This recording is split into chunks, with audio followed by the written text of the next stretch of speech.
Bapak, Ibu, saudara-saudariku yang terkasih dalam Tuhan kita Yesus Kristus, salam jumpa kembali, salam sejahtera untuk kita semua. Hari Sabtu 2 Mei 2020, Gereja Katolik memperingati perayaan wajib Santo Athanasius, Uskup dan Pujangga Gereja. Pembela terbesar ajaran Gereja Katolik tentang Tritunggal Maha Kudus dan misteri penjelmaan Sabda menjadi manusia ialah Santo Athanasius, Uskup Alexandria, Mesir. Pada tahun 318, Athanasius ditabiskan menjadi diakon dan ditunjuk sebagai sekretaris Uskup Alexandria. Sebagai sekretaris uskup, ia berhubungan erat dengan para rahib padang gurun seperti Santo Antonius, sang pertapa dari Mesir. Athanasius sendiri tertarik sekali dengan kehidupan para rahib dan ia meneladani cara hidup para pertapa serta menjadi seorang pendoa yang besar. Menanggapi aliran sesat Arianisme, Athanasius bersama uskupnya pergi menghadiri konsili Nikea. Dalam konsili itu, Athanasius terlibat aktif dalam diskusi-diskusi mengenai kealahan Yesus Kristus, pribadi kedua dalam Tritunggal Maha Kudus. Sekembali dari konsili itu, peranan Athanasius semakin terasa penting, terutama setelah meninggalnya Uskup Alexander 6 bulan kemudian. Athanasius dikenal sebagai seorang uskup yang banyak menulis. Dengan tulisan-tulisannya, ia berusaha menerangkan dan membela ajaran iman yang benar. Ia meninggal dunia pada tanggal 2 Mei tahun 373. Marilah kita mendengarkan dan merenungkan bacaan-bacaan kitab suci. Bacaan pertama dari Kisah Para Rasul, pasal 9, ayat 31 sampai 42. Selama beberapa waktu, jemaat di seluruh Yudea, Galilea dan Samaria berada dalam keadaan damai. Jemaat itu dibangun dan hidup dalam takut akan Tuhan. Jumlahnya makin bertambah besar oleh pertolongan dan penghiburan Roh Kudus. Pada waktu itu, Petrus berjalan keliling, mengadakan kunjungan kemana-mana. Dalam perjalanan itu, ia singgah juga kepada orang-orang kudus yang di Lida. Di situ didapatinya seorang bernama Eneas yang telah 8 tahun berbaring di tempat tidur karena lumpuh. Kata Petrus kepadanya, "Eneas, Yesus Kristus menyembuhkan engkau. Bangunlah, bereskanlah tempat tidurmu."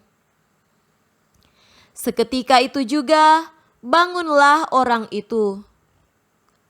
Semua penduduk Lida dan Saron melihat dia, lalu mereka berbalik kepada Tuhan. Di Yope ada seorang murid perempuan bernama Tabita, dalam bahasa Yunani Dorkas. Perempuan itu banyak sekali berbuat baik dan memberi sedekah.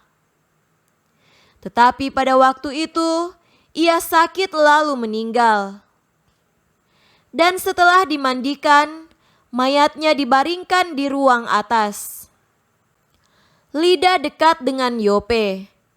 Ketika murid-murid mendengar bahwa Petrus ada di Lida, mereka menyuruh 2 orang kepadanya dengan permintaan, "Segeralah datang ke tempat kami." Maka berkemaslah Petrus dan berangkat bersama-sama dengan mereka.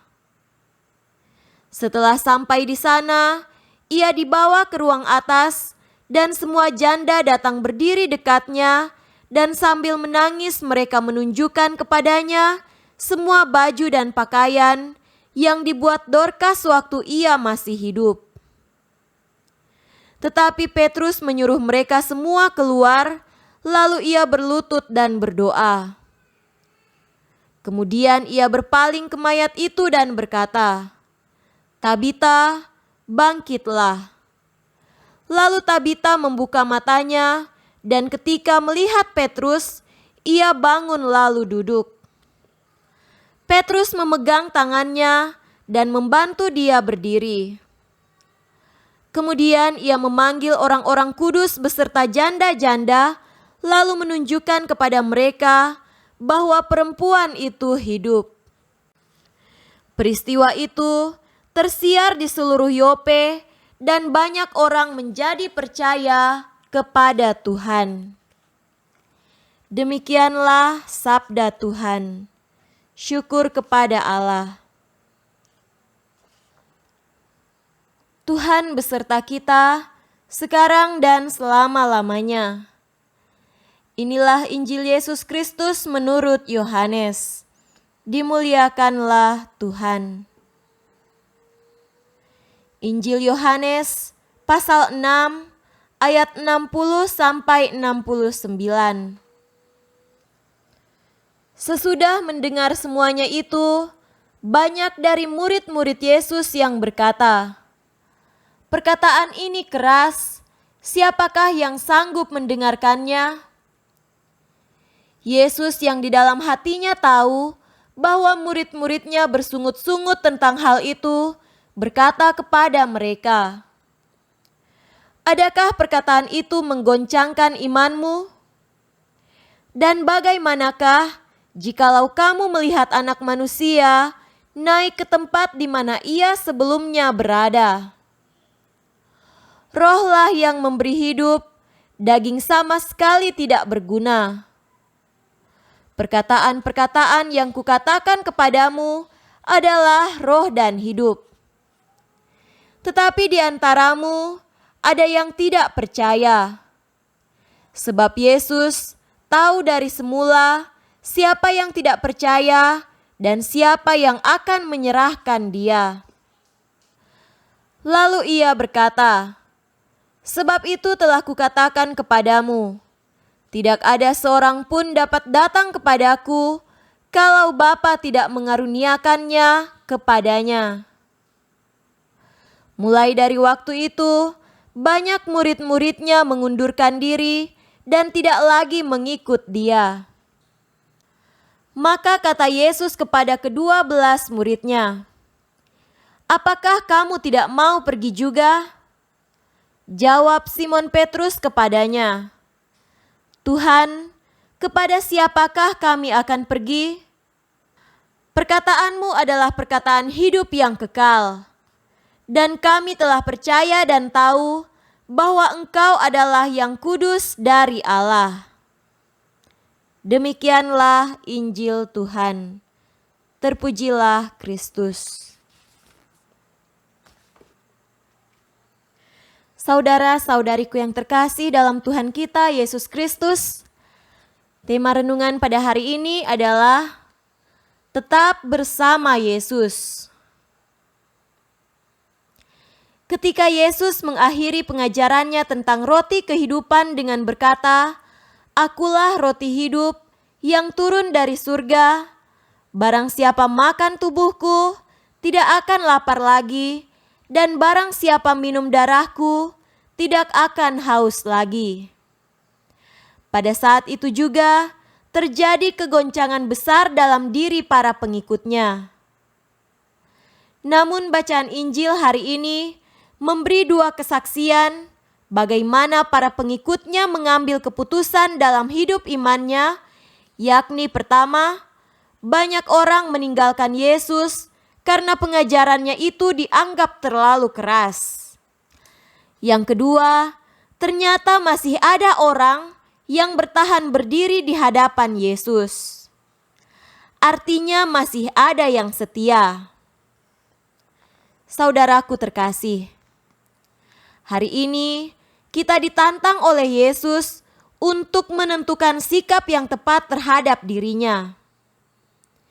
Tantangan Yesus kepada para murid mengarahkan perhatian kita pada kenyataan bahwa yang dikehendaki Yesus adalah komitmen tegas dari setiap orang yang mau mengikutinya. Komitmen iman yang kokoh membuat seseorang setia dan tidak mudah goyah dalam situasi apapun untuk mengambil keputusan. Pergumulan dan berani ambil keputusan dalam hidup adalah bagian yang tidak terpisahkan dari iman kita. Berbagai pergumulan terkadang membuat orang menjadi bimbang, ragu, bahkan ada yang meninggalkan imannya. Namun lihatlah Petrus dan para murid yang membuat pilihan tepat. Dalam pergumulan itu, mereka tidak mau jauh dari Yesus, tidak mau meninggalkannya. Mereka tetap tinggal dan berdiri di hadapan Yesus dalam keadaan setia. Tuhan, kepada siapa lagi kami akan pergi? Padamulah sabda kehidupan yang kekal.